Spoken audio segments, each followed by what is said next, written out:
जो इतने समय से यहाँ पर बैठे हुए, ये सब जानते हैं कि चुनावी पर्व चल रहा है, चुनावी खेल चल रहा है, सब लोग वोट मांग रहे हैं। हम भी आज इसी खेल का एक हिस्सा है, क्योंकि 5 साल में चुनाव आता है।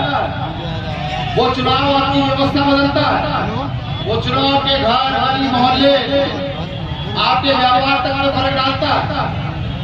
तो इस चुनाव में या किसी भी चुनाव में सही आदमी को चुना जाना जरूरी है। वो सही आदमी कौन से है, वो तय तो आदमी को करना है।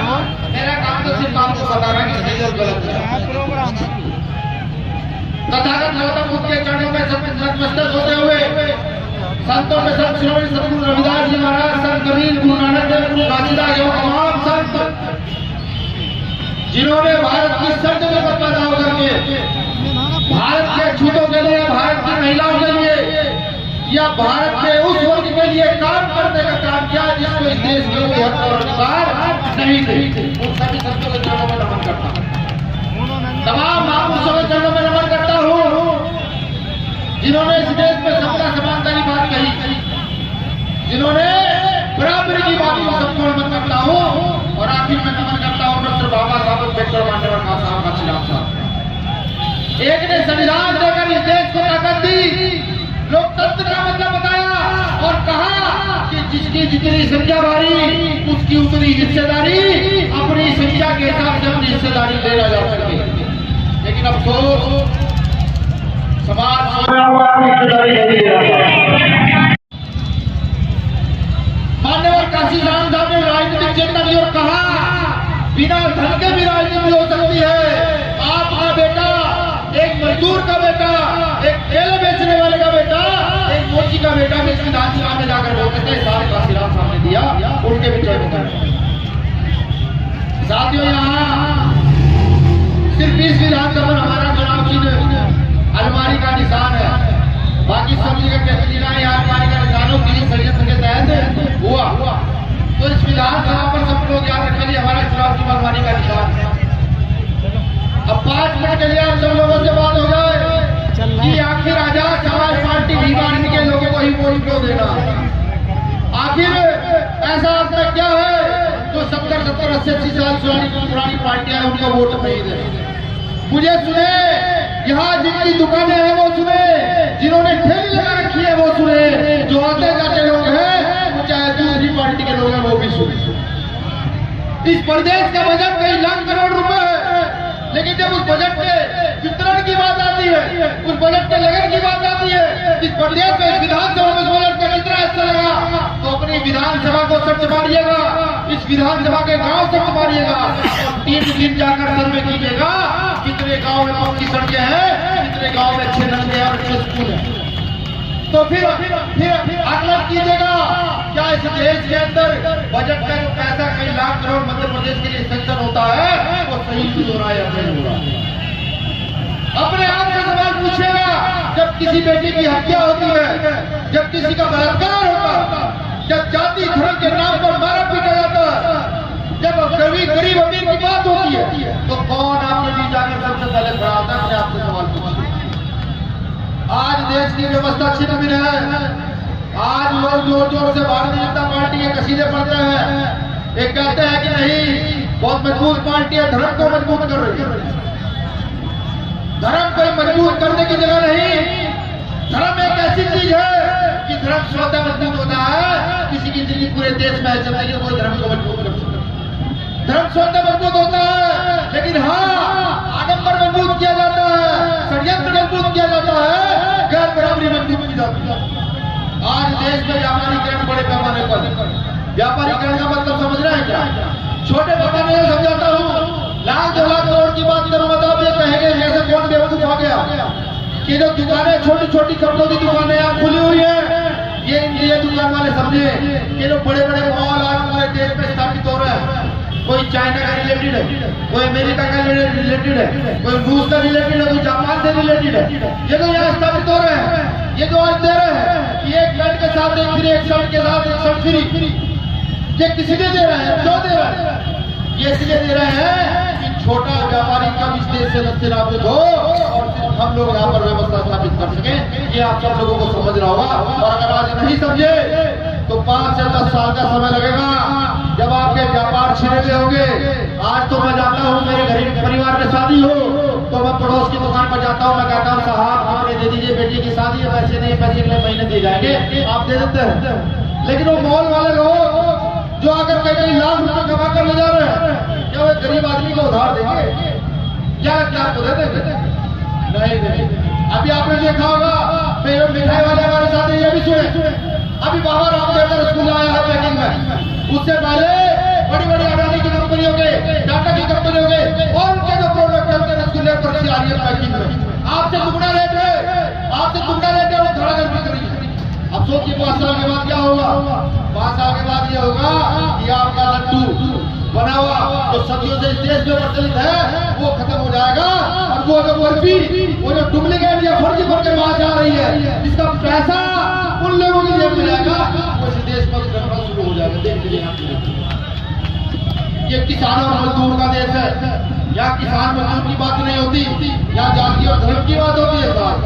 अगर किसान मजदूर की बात होगी तो गरीब शोषित वंचित की बात होगी, और जब वंचित की बात होगी तो फिर सोचिए क्या होगी, बराबरी की बात होगी। और इस देश के अंदर जो लोग एससी में बैठे हुए लोग हैं, जो आज ये समझ बैठे हैं कि सारी सत्ता उनकी है, सारा पैसा उनका है, अगर बराबरी की बात होगी तो उनकी खुशी हिलने की बात है। भीम आर्मी यही कर रही है पूरे देश के अंदर। भीम आर्मी कहते हैं कि जल जमीन में हर व्यक्ति का हिस्सा है, देश के हर व्यक्ति का हिस्सा है, उसको हिस्सा दे दिया जाए। यही बात करेगी भीम आर्मी। बात कर रही है गरीब लोगों की शिक्षा की बात कर रही है, अन्याय अत्याचार के खिलाफ बात कर रही है, तभी दिक्कत। अभी आपने देखा होगा कि यही ग्वालियर में हमारे 2 कार्यकर्ताओं को जेल भेजा गया, खून पीट करके कादियों रंगवा था, बहुत पीटा गया। इससे पहले कई कार्यकर्ताओं को गोलियां मारी गई। आप जानते हैं किस लिए? वो अपनी दुश्मनी में नहीं मरे, अपनी दुश्मनी में जेल गए, वो अन्याय अत्याचार के खिलाफ आवाज उठा रहे थे, इसलिए वो जेल गए। अब तैयार कीजिए कि वो पुर्तेधारी जो 5 साल के बाद खाता लेकर आपके यहाँ आते हैं और आपके घर बैठते हैं, खाना खाने का भोग करते हैं, चले जाते हैं, आप कहते हैं वोट हमें दीजिएगा, आप लोग वोट देंगे, या ऐसे लोगों को वोट देंगे तो यहाँ के घर को बड़ा आंदोलन करना चाहता है, जो गरीब की आवाज उठाना चाहता है, जो हर पीड़ित के साथ खड़ा हो जाता है। मैं लिखकर एक चीज को दे सकता हूँ, तो हर 10 किलोमीटर पर एक गवर्नमेंट हॉस्पिटल बना के खड़ा कर सकता है, एक गवर्नमेंट हॉस्पिटल बना के खड़ा कर सकता है, ये एक वोट। आप जानते हैं कि अगर इस देश का सारा इलाज फ्री कर दिया जाए, बिल्कुल फ्री, टाटा बिरला के बच्चे का इलाज फ्री, मेरे बच्चे का इलाज फ्री, आपके बच्चों का इलाज फ्री, कितनी भी बड़ी इसका, तो जो करप्शन में पैसा जाता है उसका मुश्किल से 2% पैसा भारत के पूरे देश के इलाज में लग सकता है। अब सोचिए कितना बड़ा करप्शन। हम किशोर भैया हैं, हम देश को गुलामी की ओर ले जा रहे हैं।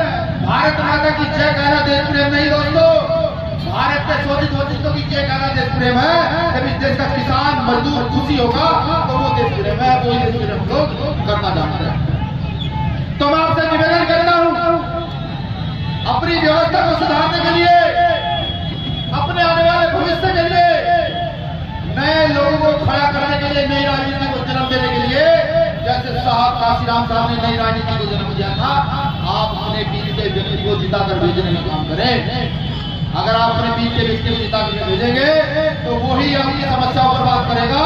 अगर आप ये सोचते हैं कहीं बाहर से आया प्रत्याशी, बहुत पैसे वाला प्रत्याशी, टाटा बिरला की औलाद गरीबों की बात कर पाएगा नहीं साहब। भूख का मतलब तो वही समझ सकता है जिसने रोटी ना मिली हो, भूखा ना हो, वही भूख को बयां कर सकता है। खराब पेट के कहने लगे कि मैं भूख को बयां करूंगा, होती क्या है, तो ये नहीं हो सकता साहब, किसी कीमत पे नहीं हो सकता।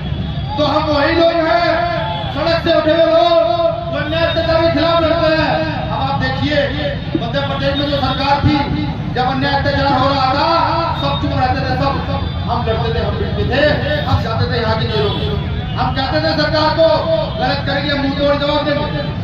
मैं कहता हूँ ओबीसी समाज के लोग कि क्या वो भूल गए जब यहाँ निकाय चुनाव था, सारे नेता बैठे हुए थे मुंह बंद करके, उस समय एक नेता बोला, चंद्रशेखर ने कहा ओबीसी समाज का ये जो राजनीतिक आरक्षण अगर यहाँ की सरकार खाना चाहती है तो छीनने नहीं दे जाए।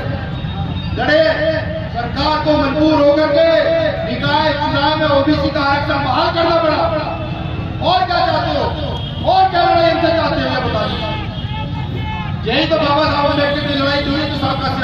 आएगी। ये आपकी विधानसभा तय आपको करना है कि आप किसको चुनना चाहते हैं। आप उनको चुनना चाहते हैं जो पैसे के आधार पर, धन के आधार पर वोट खरीदते हैं, थोड़े से खाने के आधार पर वोट खरीद लेते हैं, क्या उनको चुनना चाहते हैं जो जीत कर चले जाएंगे।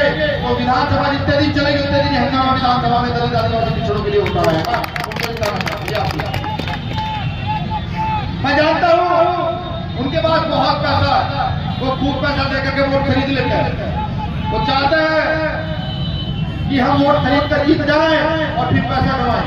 वो जो पैसा जो आपको देंगे वोट खरीदने का देंगे, वो पैसा आपकी भाषा की शोर नहीं, वो सारा खर्च का पैसा है जो 1000 2000 5000 वोट खरीदने वो देता है। ले लो, बिल्कुल ले लो, मना मत करो, क्योंकि वो पैसा अधिकार है, इस देश का पैसा, इस मजदूर का पैसा। ले लो, अपने घर में रखो, लेकिन वोट अपना सही जगह दो। वोट पैसे के आधार पे कभी ये तय करें। इस देश में बिना पैसे के राजनीति हो सकती है, बिल्कुल हम घर में बिना पैसे के राजनीति। जाइए घर घर जाइए, जाकर के बताइए इस बार वोट सपोर्ट और नोट भाई तमसे का आजाद के लिए है, उनके प्रत्याशी के लिए है। इस विधानसभा में अलमारी के निशान पर इस बार मोहर लगेगी और उन्हीं के प्रत्याशी को जिता कर दिया जाए। जाइए प्रत्याशी, मैं सबसे अपील करता हूँ, आपकी समस्या का समाधान कर पाएंगे नहीं ये तो नहीं पता, लेकिन आपकी समस्याओं के लिए लड़ पाएंगे। जब आप पर समस्या आएगी तो भीम आर्मी के कार्यकर्ता को याद कीजिएगा, वो अपनी जान देकर भी आपकी समस्याओं के लिए लड़ने का काम करेगा।